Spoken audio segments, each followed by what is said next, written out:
आज हमारा विषय था कि कितना कंप्लीट करके जाएंगे, क्या कंप्लीट करके जाएंगे।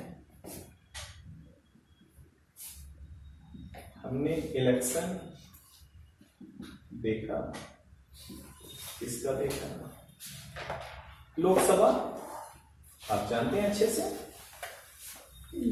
लोकसभा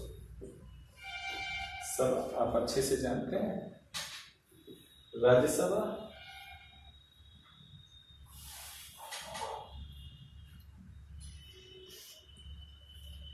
ये अभी बताया कैसे जीतेंगे उम्मीदवार। अब हम प्रेसिडेंट डिस्कस कर लेते हैं और वाइस प्रेसिडेंट, ये दो डिस्कस कर लेंगे तो आज का लेक्चर हम लोगों का खत्म हो जाएगा। वाइस प्रेसिडेंट, प्रेसिडेंट का इलेक्शन, तो प्रेसिडेंट के इलेक्शन में एक आर्टिकल है, वो आर्टिकल मैं लिख देता हूं। ये आर्टिकल कहता क्या है, ये आर्टिकल 55 का 3 कहता है। आर्टिकल 55 का 3 क्या कहता है कि प्रेसिडेंट का इलेक्शन कैसे होगा।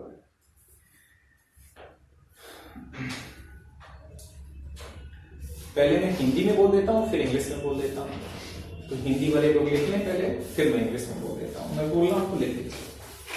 लिखिए, राष्ट्रपति का निर्वाचन, राष्ट्रपति का निर्वाचन, राष्ट्रपति का निर्वाचन आनुपातिक प्रतिनिधित्व पद्धति के अनुसार, ये इसमें लिखा हुआ है, आनुपातिक प्रतिनिधित्व पद्धति के अनुसार, आनुपातिक प्रतिनिधित्व पद्धति के अनुसार एकल संक्रमणीय मत द्वारा होगा और ऐसे निर्वाचन में मतदान गुप्त होगा, और ऐसे निर्वाचन में मतदान गुप्त होगा। ठीक, अब इंग्लिश में लिखिए, इंग्लिश में लिखिए। The election of the president shall be held, the election of the president shall be held in accordance with the system of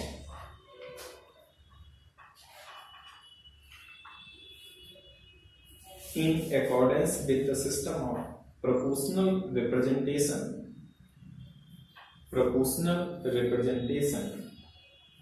by means of the single transferable vote,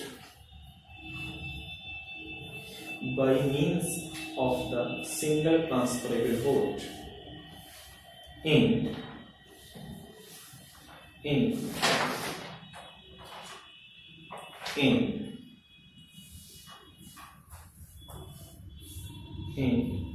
the voting at such election,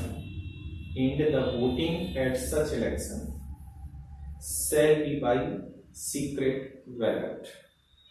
Hindi में, राष्ट्रपति का निर्वाचन secret ballot, राष्ट्रपति का निर्वाचन आनुपातिक प्रतिनिधित्व पद्धति के अनुसार एकल संक्रमणीय मत द्वारा होगा और ऐसे निर्वाचन में मतदान गुप्त होगा, और ऐसे निर्वाचन में मतदान गुप्त होगा।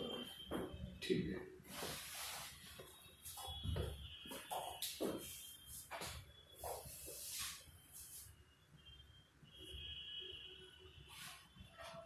ठीक है, ये लिखा गया है। एक ये बात है, दूसरी ये बात है, और तीसरा सीक्रेट बैलेट है। इस सेंटेंस से ये बातें निकल करके आ रही हैं, तो जरा हम इसको समझने पहले अमेरिका के प्रेसिडेंट को देखते हैं कि कैसे चुना जाता है। जितनी काम की बात है उतनी बात हम कर रहे हैं। Election of president of USA,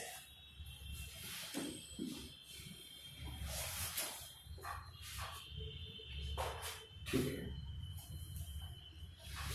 इतनी बात कई बार हम लोग डिस्कस कर चुके हैं। वहां की पार्लियामेंट को कांग्रेस बोलते हैं, Congress means group of the people, और ये कांग्रेस में 2 हाउस हैं, एक सीनेट है, और सीनेट के मेंबर को सीनेटर बोला जाता है, और इसमें 100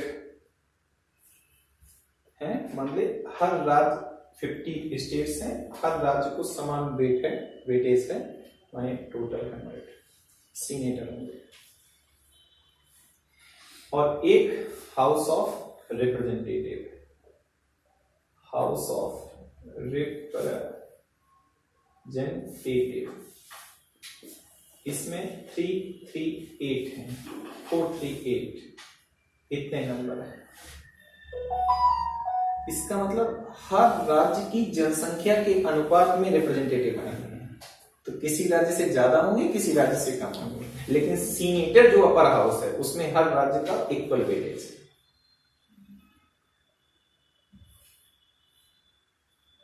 ठीक, इसीलिए ये संख्या अलग है। जैसे कैलिफोर्निया से देखेंगे तो 50 की संख्या में आ रहे हैं हाउस ऑफ रिप्रेजेंटेटिव, लेकिन अगर हम इंडियाना देखें तो वहां से 4 ही मेंबर आ रहे हैं। इंडियाना स्टेट है यूएसए का, इंडिया नहीं है। तो ऐसे जनसंख्या के अनुपात में ये क्या इतनी पिक्चर क्लियर हुई कि नहीं? ठीक। अच्छा, यहां 2 पार्टी सिस्टम है, जैसे कहीं कहीं मेनी पार्टी सिस्टम है, कहीं कहीं 2 पार्टी सिस्टम है, 2 ही दल हैं अमेरिका में, एक 2 ही पार्टी है, 2 पार्टी सिस्टम। कहीं 1 पार्टी सिस्टम है, जैसे अमेरिका में एक ही पार्टी है, अमेरिका में 2 है, कहीं मेनी पार्टी सिस्टम है भारत जैसे देशों में। तो 2 पार्टी है, एक डेमोक्रेटिक पार्टी, डेमोक्रेटिक पार्टी, और एक रिपब्लिक पार्टी। ये 2 ही पार्टियां हैं। ठीक है, ये 2 सामान्य जानकारी हमें देने की वो दे दी है। ठीक,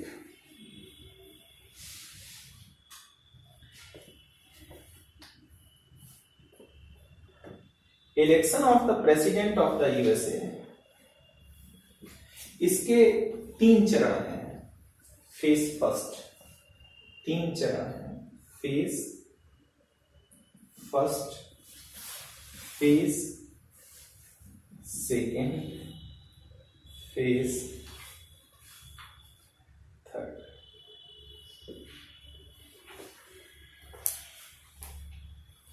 तीन फेज।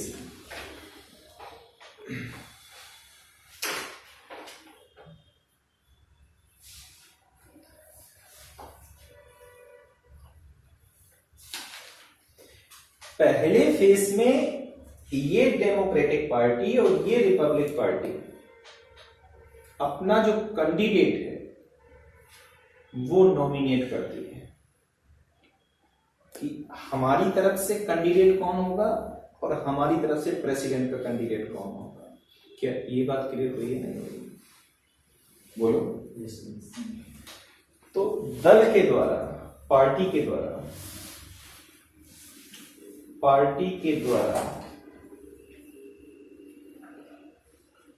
राष्ट्रपति पद का नामांकन होता है। पार्टी के द्वारा राष्ट्रपति का जो उम्मीदवार है का नामांकन किया जाता है। नामांकन मतलब नॉमिनेट, मेरी पार्टी की तरफ से ये हो। पार्टी के द्वारा राष्ट्रपति पद के लिए नामांकित किया जाना।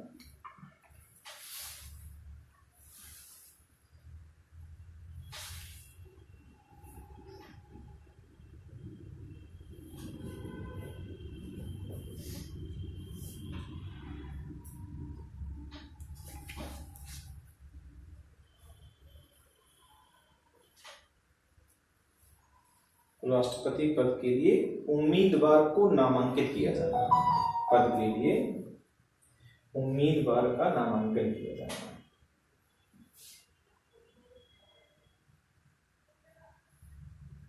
कैंडिडेट का नामांकन किया जाना। इंग्लिश में लिख लीजिए, किया जाना।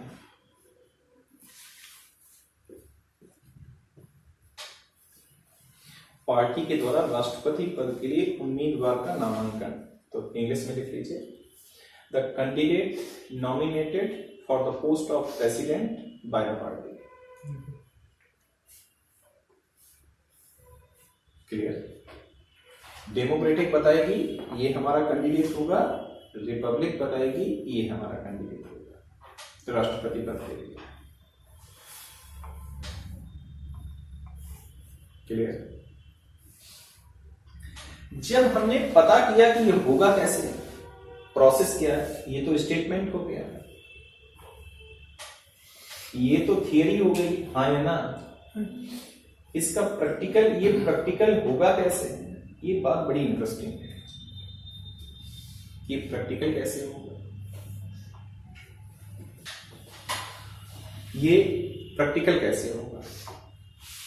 तो प्रैक्टिकल ये कुछ ऐसे होगा कि ये दोनों जो पार्टी हैं, ये बड़ी इंटरेस्टिंग स्टोरी है। एक है रिपब्लिक पार्टी और एक है डेमोक्रेटिक पार्टी। ये होगा कैसे?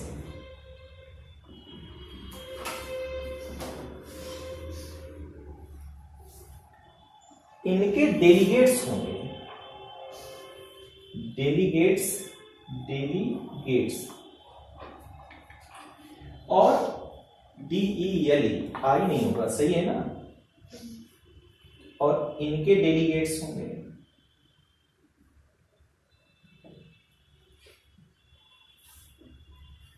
मतलब पार्टी के वर्कर, जो पार्टी की सदस्यता लिए हुए हैं वर्कर, वो सभी राज्यों में है। ठीक, तो जो डेलीगेट्स हैं वो डेलीगेट्स ये तय करेंगे कि उनकी पार्टी का उम्मीदवार कौन होगा, माने पूरे राज्य से तय होगा, ना कि पार्टी के स्तर पे तय होगा। और दो शब्द लिखे हुए मिलते हैं, ये इनमें दो भाग, एक तो प्राइमरी लिखा रहता है, प्राइमरी, और एक शब्द लिखा रहता है, बड़ा अच्छा शब्द है, कॉकस, CAUCUS। यहां पे प्राइमरी लेवल प्राइमरी लिखा रहता है और CAUCOS कॉकस और प्राइमरी। इसका मतलब है जब स्टेट एफर्ट करेगा, जब स्टेट के द्वारा वोटिंग होगी और ये पता लगाया जाएगा कि पसंद का उम्मीदवार कौन है राष्ट्रपति पद का किसी पार्टी का, तो जब स्टेट इन्वॉल्व होगा तो उसको प्राइमरी बोलेंगे और कॉकस उन वर्कर्स को बोलेंगे जिनसे हाथ उठवा करके किसी प्लेस पर हाथ उठा करके करवा लिया जाता है। तो ये कॉकस शब्द जो है पार्टी के लेवल पे तय हो गया। क्या ये बात क्लियर हुई है? नहीं, माने वर्कर पार्टी के वो शामिल हैं, ये तय कराने हैं कि राष्ट्रपति पद का उम्मीदवार कौन होगा और उसकी प्रक्रिया ये है। स्टेट कैसे तय करेगा?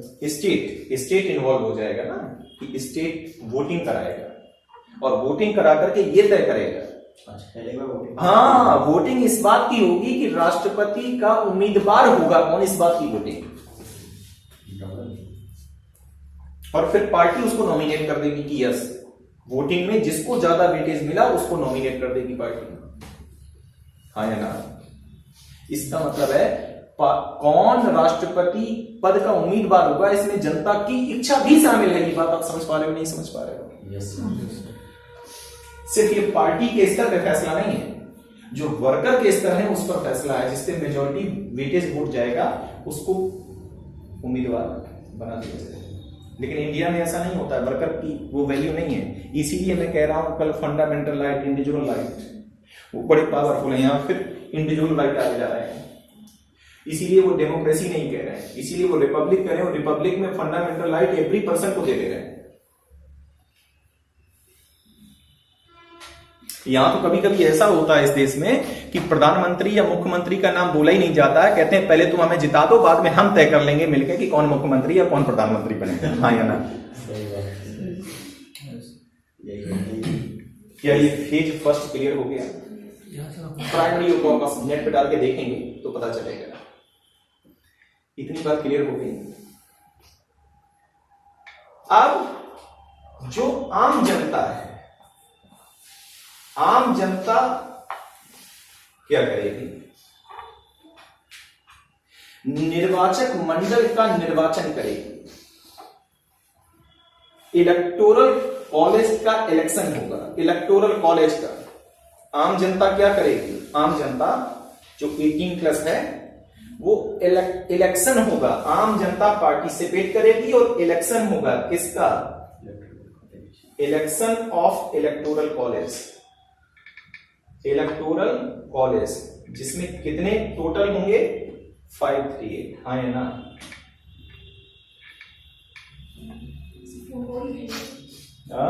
और 100, 538 टोटल। इलेक्टोरल कॉलेज में कितने मेंबर होंगे? 538। और इनका चुनाव कौन करेगी?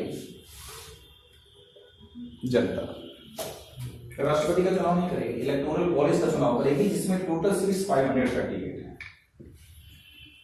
इसका चुनाव नहीं होने जा रहा है, सीनेट का नहीं है ये चुनाव, ना ये इसका चुनाव है। ये इलेक्टोरल कॉलेज बनेगा जिसमें 538 है। क्लियर है? ये जनता चुनेगी। 100 हर राज्य से 2 और ये जनसंख्या के अनुपात में हर राज्य से। बात क्लियर हुई कि नहीं? टोटल इलेक्टोरल कॉलेज में कितने लोग आएंगे? 538। वहां आम जनता किसको चुनेगी? राष्ट्रपति को नहीं चुनेगी, इलेक्टोरल कॉलेज को चुनेगी, जिसमें 538 सीट्स हैं। इतनी बात क्लियर हो गई? क्लियर?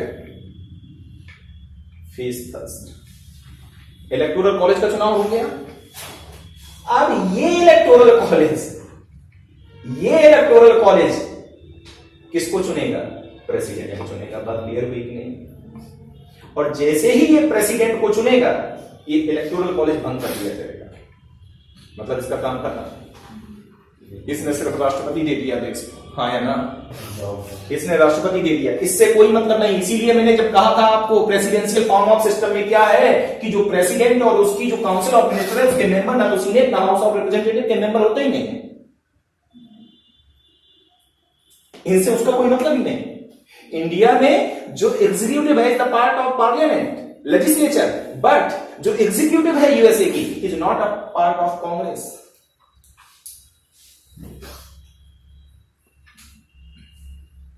बात क्लियर हुई कि नहीं?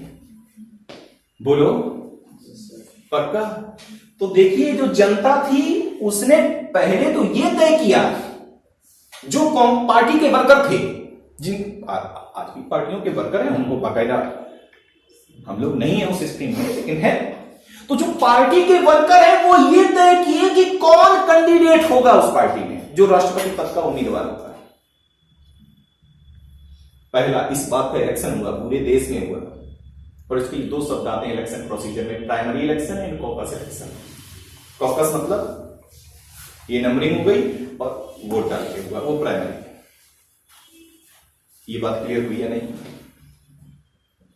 ठीक, मतलब इस बात के लिए, चूंकि पार्टी तो 2 ही है, तो इस बात के लिए इस पार्टी का कैंडिडेट कौन होगा? राष्ट्रपति पद का उम्मीदवार। मतलब पार्टी के मेंबर्स और वर्कर्स वर्कर अलग है।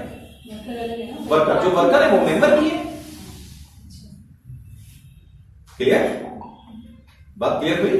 जो भी XYZ वर्कर होंगे पार्टी के मेंबर होंगे वो सब तय करेंगे।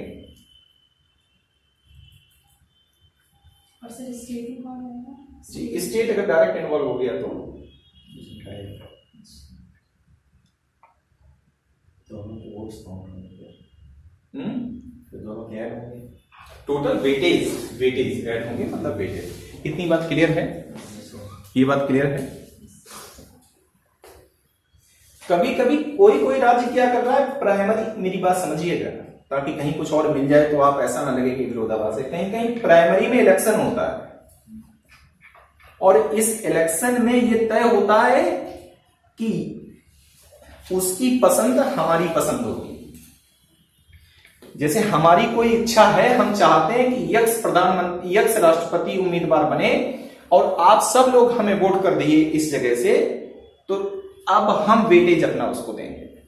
कहीं इलेक्शन भी होता है इस जगह। ठीक, क्लियर? आम जनता किसको चुनती है? इलेक्टोरल कॉलेज को। 538 को चुन लिया, जिस सिस्टम से है, जाति जैसे ये चुने जाते हैं वैसे ही तो चुने ही जाते हैं, अपना टाइम पीरियड हो ही रहा। क्लियर? इलेक्टोरल कॉलेज ने क्या किया, किसको चुन लिया, प्रेसिडेंट को। इलेक्टोरल कॉलेज खत्म हो गया, इनका काम अब खत्म, इनका काम खत्म। सारी शक्ति किसके पास आ गई, राष्ट्रपति। और प्रेसिडेंशियल फॉर्म ऑफ सिस्टम में ये अलग है, ये पार्ट अलग है, ये पार्ट अलग है, प्रेसिडेंट और उसकी एग्जीक्यूटिव ये अलग है। इंडिया में ये इसका पार्ट है, यूएसए में ये अलग है, ये अलग है। दिस इज अ ड्यूल, ये ड्यूल है, और इंडिया में सिंगल है। जो member of executive is the member of parliament in India, but in USA member of executive is not a member of Congress. बात क्लियर हुई या नहीं? ठीक। Election of president in USA, indirect election.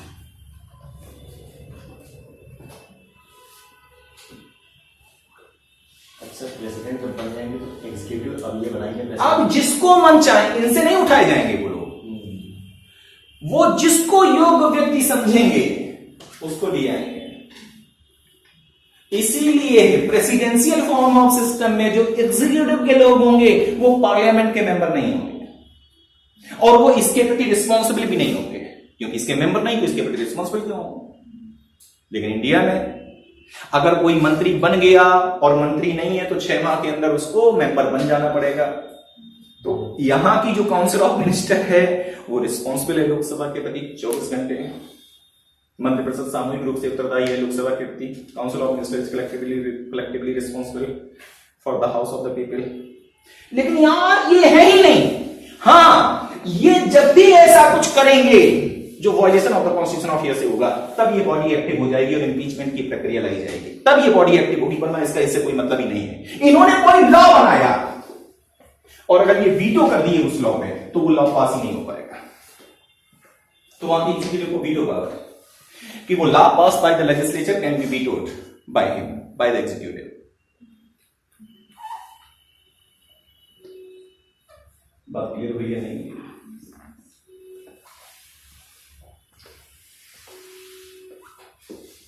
अब हम क्या इंडिया के राष्ट्रपति का इलेक्शन कराएं?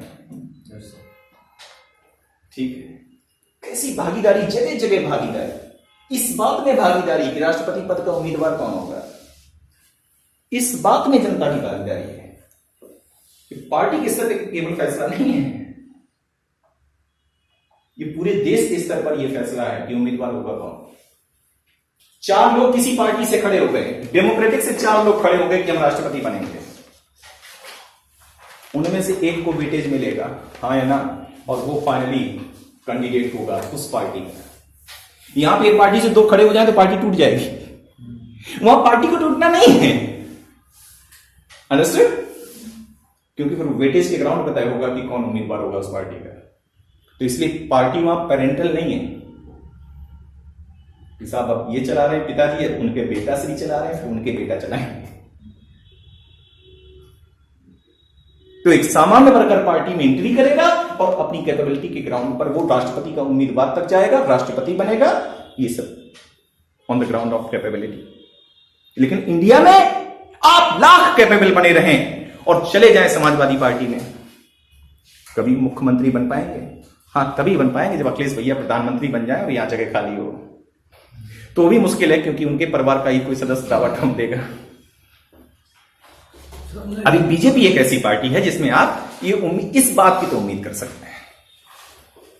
वहां पे इलेक्शन लड़ना आसान है, जाके लड़ सकते हैं।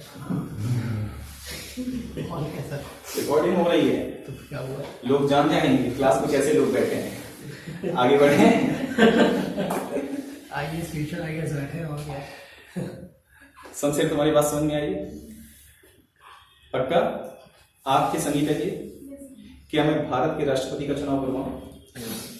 अंकित, कुछ पूछना तो नहीं है? कभी इनका भी इलेक्शन होता है कॉकस और प्राइमरी लेवल पे, लेकिन इतनी तह तक आपको जाने की जरूरत नहीं है। इतनी बात 100% बात हो गई आपके सिलेबस में। अब इंडिया की एग्जीक्यूटिव कैसी है आप समझ पा रहे हो ना? Executive is the part of legislature, माने ड्यूल मेंबर से, वहां सिंगल मेंबर से। वो एग्जीक्यूटिव अगर है तो वो वहां की कांग्रेस का हिस्सा नहीं होगा, और कांग्रेस का हिस्सा है तो एग्जीक्यूटिव में नहीं होगा। तो वहाँ का राष्ट्रपति कहाँ का मेंबर होगा, सीनेट का? कहीं का मेंबर नहीं है, यही तो मैं तुमको बताना चाह रहा हूं, कहीं का मेंबर ही नहीं है, जैसा होगा किसी का मेंबर ही किसी का मेंबर नहीं है। जो पार्टी का उम्मीदवार है,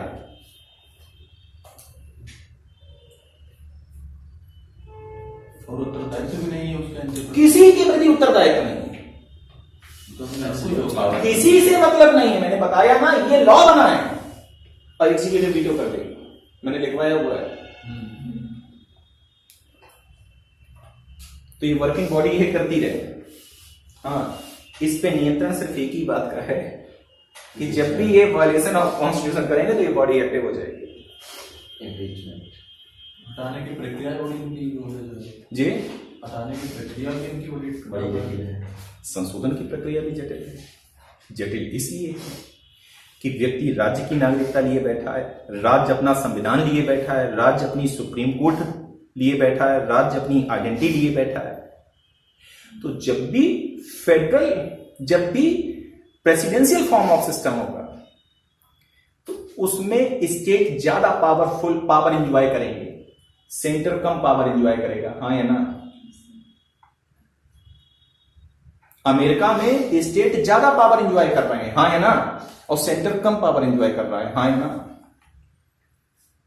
रेसिड्यू पावर किसके पास है? जी, रेसिड्यू पावर स्टेट के पास है, स्टेट के पास है। पावरफुल वही होगा, पावरफुल स्टेट ही है। जैसे अमेरिका में स्टेट पावरफुल है। जी। जैसे हमारा प्रधानमंत्री आया रात के 8 बजे और बोला कि साहब आज से पूरे देश में लॉकडाउन। अमेरिका में क्यों मौतें हो गई? क्योंकि वहां का राष्ट्रपति अनाउंस कर ही नहीं सकता, क्योंकि जब तक राज्य फैसला नहीं करेंगे, और ये राज्य कोई करेगा कोई नहीं करेगा, तो वहां की प्रॉब्लम ये थी, इसलिए इतनी मौतें हो गई कि राज्य समझ नहीं पाए। प्रेसिडेंट तो समझ रहे थे, लेकिन प्रेसिडेंट के हाथ में कुछ नहीं था कि इंडिया के प्राइम मिनिस्टर की तरह से वो अनाउंस कर दें।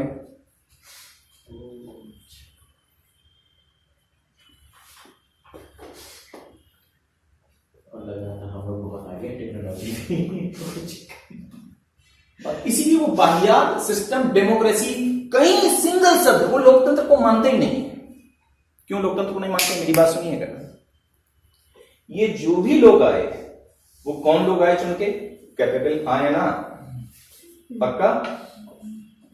ये चुने गए लोग, यहां पर भी चुने गए, वो भी योग्य लोग थे, उन्होंने कैंडिडेट चुना।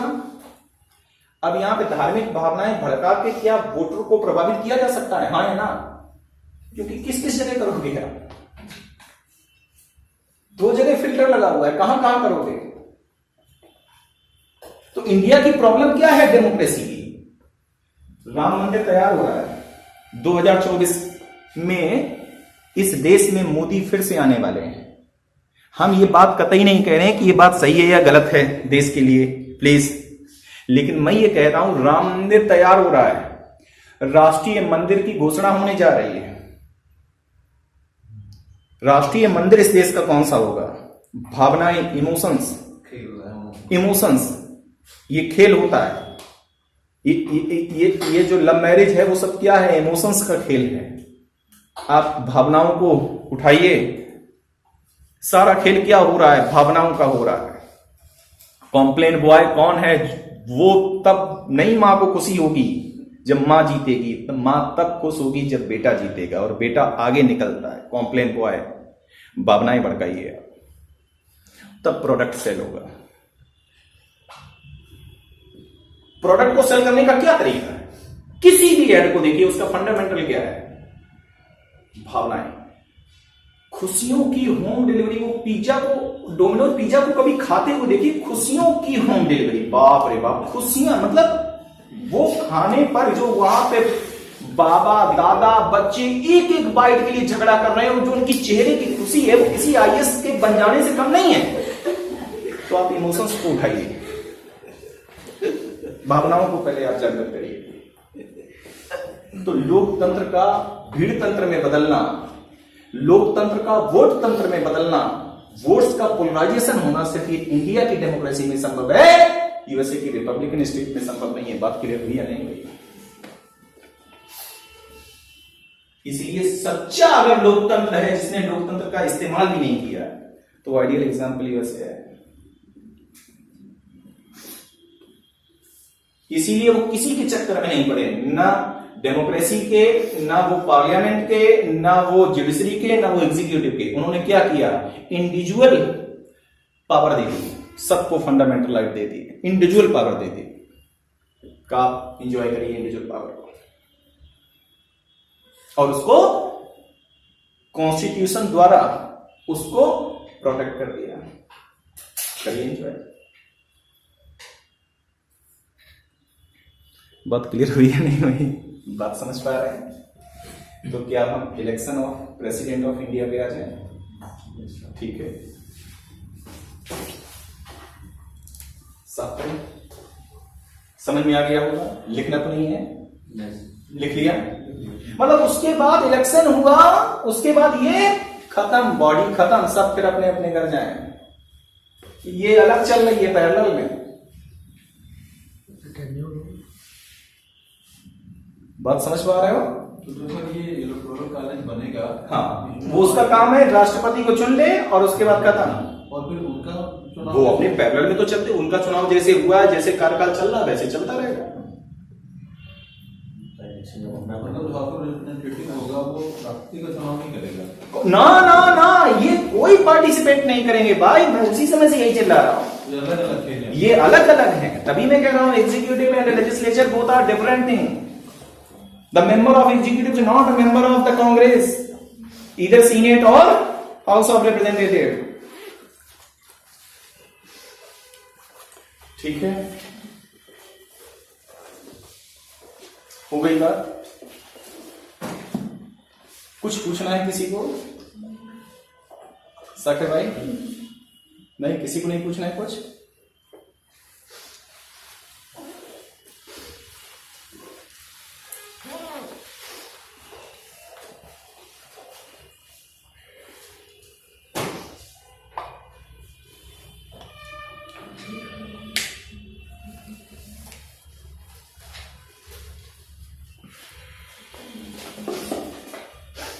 अब हम इंडिया के, अब देखिए यहां पे जो इलेक्टोरल कॉलेज होगा साहब, अब इसकी बात सुनिए आप, यहां इलेक्टोरल कॉलेज होगा, यहां इलेक्टोरल कॉलेज होगा,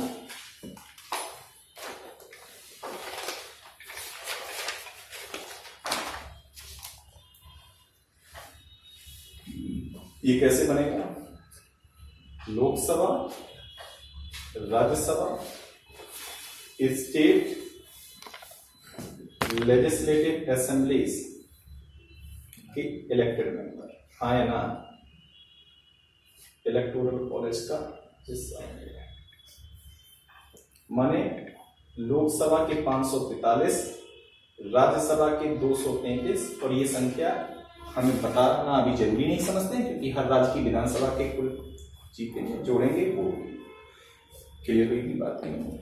अब ध्यान दीजिएगा, ये इलेक्टोरल कॉलेज है, वहां का इलेक्टोरल कॉलेज अभी आपने देखा, ये वोटर होंगे, ठीक। माने टोटल एमपी कितने हो गए आपके? अगर देखेंगे 776, टोटल एमपी कितने हो गए? 776 हो गए, ये टोटल एमपी है। और टोटल एमएलए अगर हम देखेंगे, देख लेना कितने हैं टोटल, को भी देखने की जरूरत है, ठीक। हमने क्या किया, अभी जब मैं आ रहा था इसके पहले, तो हमने संसद टीवी आता है, तो हमने कहा इलेक्शन ऑफ प्रेसिडेंट संसद टीवी यूट्यूब पर डाला।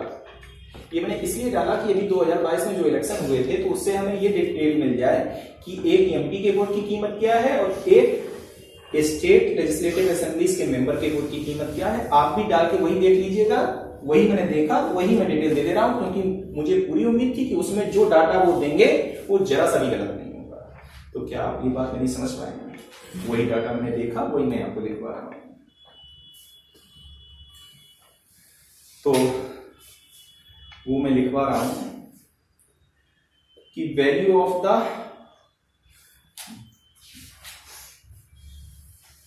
एमएलए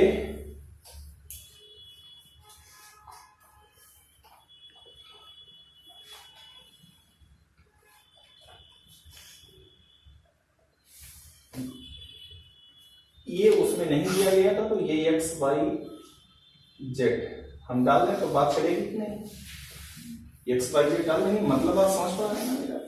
एक्स वाई जेड, क्योंकि टोटल जम्मू कश्मीर की लेजिस्लेटिव असेंबली अब खत्म हो गई।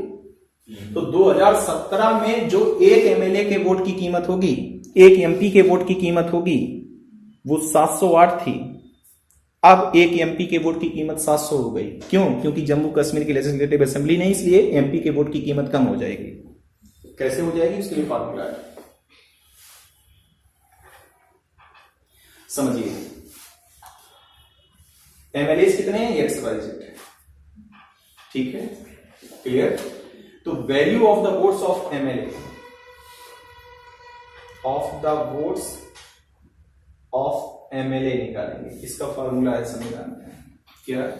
The population of the state, उस राज्य, पॉपुलेशन ऑफ द स्टेट, उस राज्य की जनसंख्या। ये ध्यान दीजिएगा लोग, ये सारी जनसंख्याएं 1971 का सेंसस लिया जाएगा, और ये सेंसस संविधान में ये प्रावधान किया गया है 81th कॉन्स्टिट्यूशनल अमेंडमेंट एक्ट से कि ये डाटा 2026 तक चलेगा। तो ये दो बात आप समझ पाए हमने क्या लिखा कि सेंसस का डाटा लिया जाएगा क्या? 1971 का, और ये कब तक? 2026 तक राष्ट्रपति उपराष्ट्रपति के जो भी इलेक्शन होंगे राज्यसभा के, उसमें पॉपुलेशन ऑफ द स्टेट का जो डाटा होगा वो 1971 का होगा। उसकी वजह ये थी, ऐसा किया क्यों गया, संविधान में ये संशोधन किया क्यों गया, इसकी वजह ये थी, ये किया क्यों गया।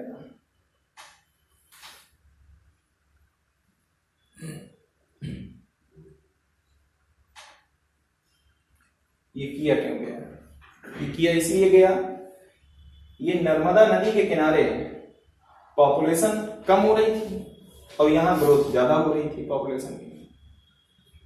अब अगर जनसंख्या के अनुपात में हम वेटेज देना शुरू करते राष्ट्रपति उपराष्ट्रपति राज्यसभा में, तो प्रॉब्लम क्या हो जाती? ये तो जनसंख्या लगातार बढ़ा रहे थे, ये जनसंख्या कम हो रही थी, तो इससे ये भी जनसंख्या बढ़ाने में लग जाते हैं, क्योंकि इनके पास तो एक ही काम है। तो इसलिए इनको प्रमोट किया जाए, इस बात के लिए इनको प्रमोट किया जाए, प्रोत्साहित किया जाए, तुम अच्छा काम कर रहे हो। तो इसलिए ये बात संविधान में लिख दी गई। बात क्लियर हुई या नहीं हुई? ठीक है, ये देख लेना क्या मैं लिख रहा हूं। 1971 की जनगणना राज्य की जो डाटा होगा वो लिया जाएगा, 2026 तक यही डाटा रहेगा। Clear? Upon total number of the state legislative assemblies, upon total number of the legislative assemblies. और सुन लीजिएगा, इनटू एक काम और होगा। अब यहां पर 1/1000, ऊपर जगह नहीं इसलिए नीचे लिख दिया, इनटू 1/1000। ये value of the votes of the MLA होगी। किसी राज्य के एमएलए के वोट की कीमत निकालना चाहें आप, तो उस राज्य की जनसंख्या जो 1971 में थी, the total number of legislative assemblies, total member कितने हैं राज्य की विधानसभा में, इंटू 1/1000 कर दोगे तो आपको उस राज्य के एमएलए के वोट की कीमत पता चल जाएगी। हाँ या ना? क्लियर? पक्का? सर ये 26 तक लिया जाएगा ऐसा? हाँ, 2026 तक वही डाटा लिए जाएंगे।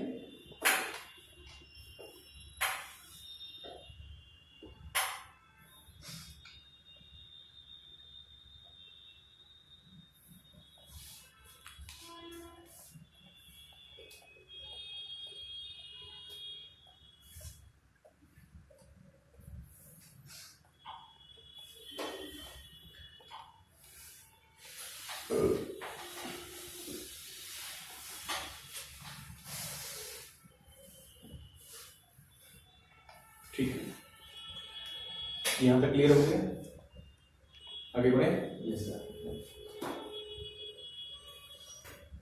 Total value of the votes of MLA, sorry, total value of the votes of MLAs सारे राज्यों की। ये संसद टीवी में दिया गया है, वो पूरा आधा घंटे का वो एक प्रोग्राम चलाए हैं। अभी जब मुर्मू का चुनाव की प्रक्रिया चल रही तब संसद टीवी जाकर देख लीजिएगा, कुछ और देखोगे तो पाप लग जाएगा, क्योंकि लोग बहुत अनपढ़ हैं।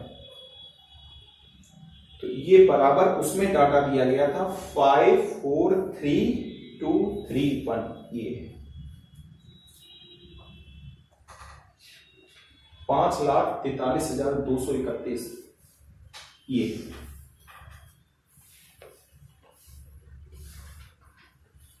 ये टोटल वैल्यू में। ठीक, अब सुन लीजिए, ये तो पहली बात हो गई। दूसरी बात, values of the votes of MP member of parliament, ये कितनी होगी? ये जो टोटल वैल्यू होगी, सुन लीजिए मेरी बात, ये टोटल वैल्यू होगी 5, 4, 3, 2, 3, 1। ये टोटल वैल्यू में टोटल संख्या 776 कर देंगे तो ये आंकड़ा 700 का आ रहा है। और जब इसके पहले वाले राष्ट्रपति का चुनाव हुआ था तो ये 708 आ रहा था।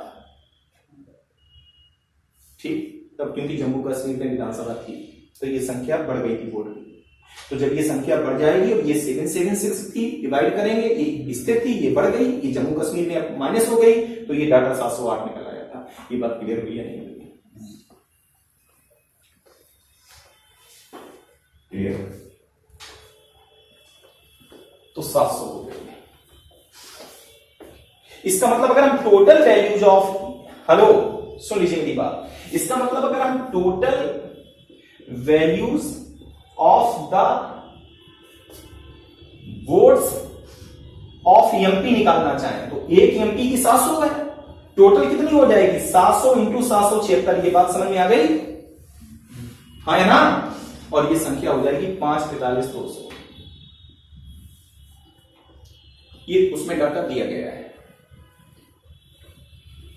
मैंने बहुत ऑथेंटिक सोर्सेज आपको बताया। तो ये भी बात क्लियर हो गई है आपको।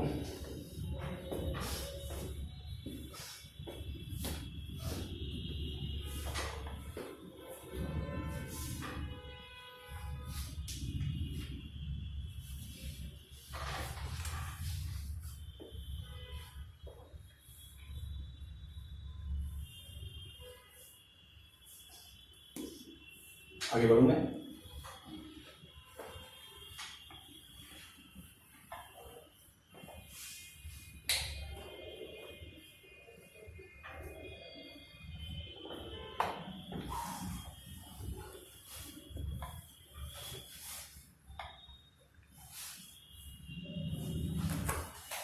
एमपी का वोट की वैल्यू निकाली गई है।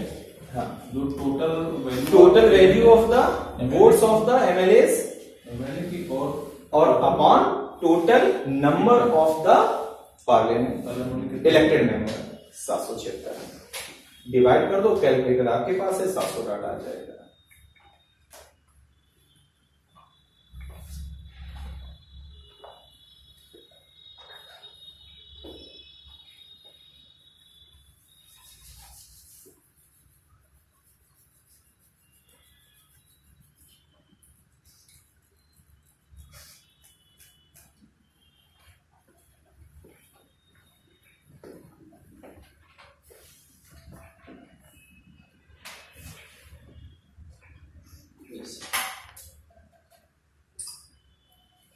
ठीक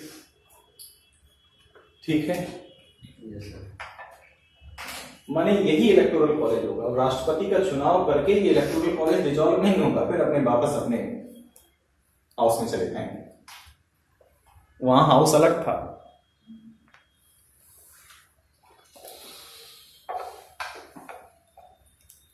अखिल बाबू, कई लोगों को वो सीन पता ही नहीं होगा अमेरिका के राष्ट्रपति वाला,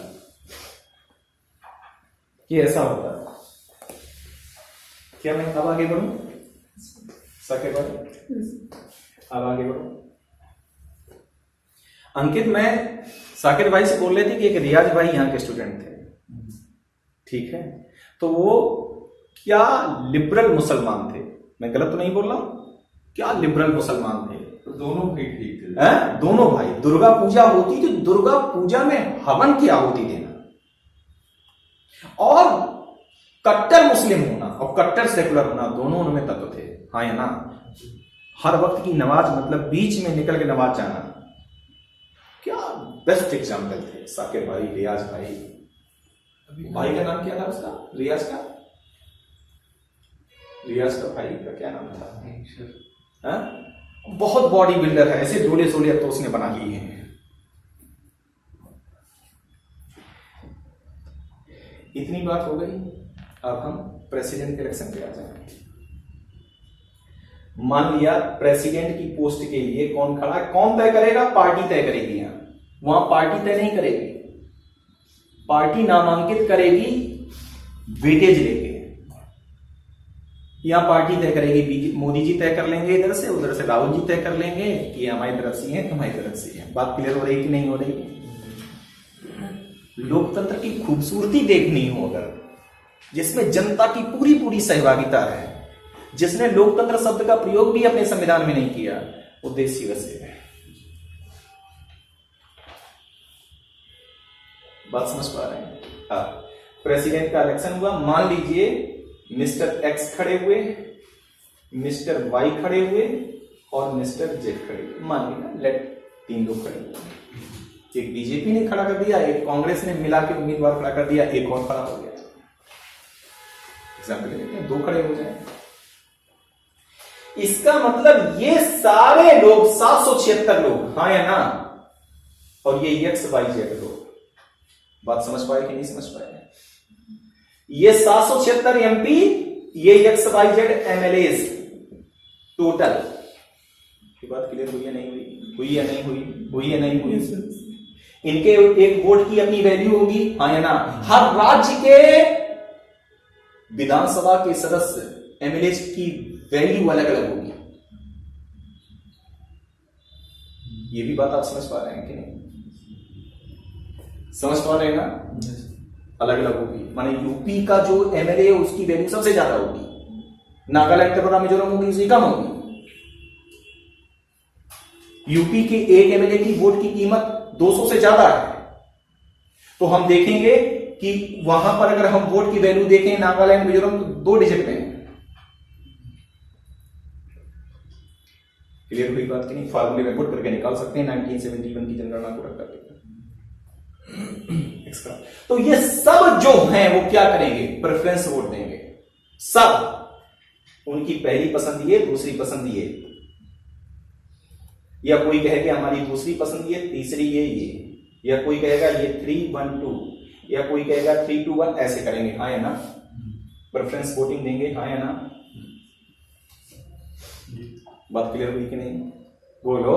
यस सर। प्रेफरेंस वोटिंग होगी। और मान लीजिए राष्ट्रपति वही बनेगा जिसको कुल वोट का 50% +1 मिल जाएंगे, हाँ या ना? मान लीजिए फर्स्ट राउंड की वोटिंग हुई तो ये वाला कैंडिडेट सबसे कम वोट पाएगा, कोई एक, वो आउट हो जाएगा, हाँ या ना? जिसने सबसे कम वोट पाए होंगे वो आउट हो जाएगा फर्स्ट राउंड की जब वोटिंग होगी, हाँ या ना? लेकिन जो ये आउट हुआ, जिसने इसको वोट दिए, उसने अपनी सेकंड प्रेफरेंस इनमें किसी को दी होगी, तो उसकी सेकंड प्रेफरेंस या तो इसमें जुड़ेगी, जिनने इनमें दी उनमें इनमें जुड़ेगी। अब इन दोनों में कोई एक जीतेगा, हाँ या ना?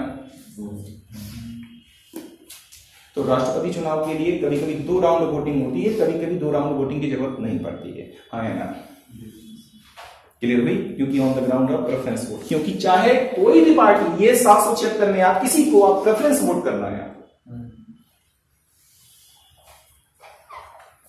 माने वोट फिर ट्रांसफर होगा उसका। माने ये जो निकल के बाहर चला गया, इस जिसने फर्स्ट प्रेफरेंस अपनी इसको दी थी और जो बहुत कम वोट मिले, इन तीनों में इसको सबसे कम वोट मिले तो ये आउट हो गया। अब लेकिन जिसने अपनी फर्स्ट प्रेफरेंस इसको दी होगी, उसने सेकंड प्रेफरेंस अपनी जिनको दी, थर्ड जिनको दी, तो वो सेकंड वाले और थर्ड वाले में जुड़ेंगे। अब उन दोनों में देखेंगे कौन जो जीतेगा, कोई एक जीतेगा, किसी एक को 50% +1 मिलेंगे, 2 रहेंगे, 2 में से किसी एक को मिलेगा, तो वो राष्ट्रपति बनेगा। और यही उपराष्ट्रपति के लिए है, बस फर्क इतना है कि ये वाले XYZ, ये जो XYZ है ये शामिल नहीं होंगे, यही होंगे, बाकी सिस्टम यही होगा। वैल्यू भी यही होगी। सिर्फ वैल्यू भी इनकी यही होगी। वैल्यू चेंज हो जाएगी ना, एमएलए काउंट नहीं हो रहे हैं। अरे भाई ये बात सुनो, इनकी वैल्यू तो यही होगी, इनके वोट की वैल्यू तो यही होगी, हाँ या ना। ये वाले हट जाएंगे, वाइस प्रेसिडेंट का इलेक्शन हो गया, हाँ या ना। अब आपको भी थोड़ा काम करना है, हम ही नहीं लगातार वोट दे रहे हैं। समझ में आ गई बात? वाइस प्रेसिडेंट में सब कुछ वैसे ही होगा, सीक्रेट बैलेट सब कुछ वैसे ही, प्रेफरेंस वोटिंग सब कुछ वैसे ही, लेकिन बस अभी XYZ नहीं रहेंगे। उस इलेक्टोरल कॉलेज में एमएलएज नहीं रहेंगे। बस और क्या। तो प्रेफरेंस वोटिंग होगी पर सीक्रेट वोटिंग होगी। सीक्रेट वोटिंग दोनों। आज का टॉपिक खत्म। कल क्लास आप लोगों की नहीं होगी, एक दिन मंडे को मिलेंगे मॉर्निंग में अपने समय पर। पर विधान परिषद से 9 की 10 विधान, हाँ उसको भी नहीं, विधान परिषद के नहीं है, और जाते हैं। विधान परिषद के सदस्य किसी में भी हिस्सा नहीं लेते हैं, न राज्यसभा में, न राष्ट्रपति में, न उपराष्ट्रपति में, पार्टिसिपेट ही नहीं करते। फिनोमेना है।